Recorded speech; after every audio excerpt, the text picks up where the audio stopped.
আসসালামু আলাইকুম। আমি একটি ঝালমুড়ির মশলার রেসিপি নিয়ে আসলাম। আপনারা দেখতে পাচ্ছেন আমি এখানে পেঁয়াজ নিয়েছি ৬-৭টার মতো, রসুন, একটি জিরার প্যাকেট আর ১ পোয়া পরিমাণ আদা। এগুলো দিয়ে আজকে ঝালমুড়ির মশলা তৈরি করব। আর 1/2 কেজির মতো বুট, ছোলা বুট নিয়েছি। এখন আমি একটু জিরা দিয়ে দিয়েছি কড়াইয়ে। এগুলা গুঁড়া করে তেলের সাথে মিক্স করে দিলে এটা সুস্বাদু হয়, খেতে ভালো লাগে। এখানে সরিষার তেল দিয়ে দিয়েছি। আর আমি রসুন কুচি, আদা কুচি একটু দিয়ে ভালোভাবে ভেজে নেব। নিয়ে এগুলো আমি একটি বাটিতে উঠিয়ে রাখবো।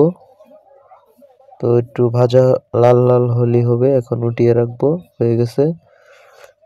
এখন আবারও পেঁয়াজ কুচি আর তেজপাতা এগুলো দিয়ে আবার কিছুক্ষণ ভেজে নিব।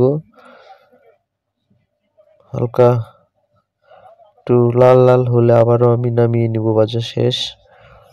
এখন এগুলো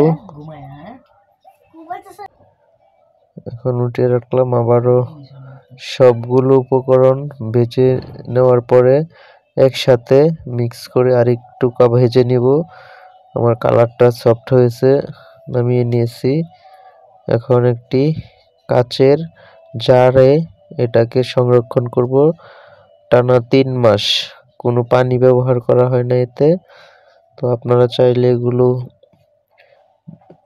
টানা 3 মাস একটি কন্টেনার জারের ভরে রাখতে পারেন।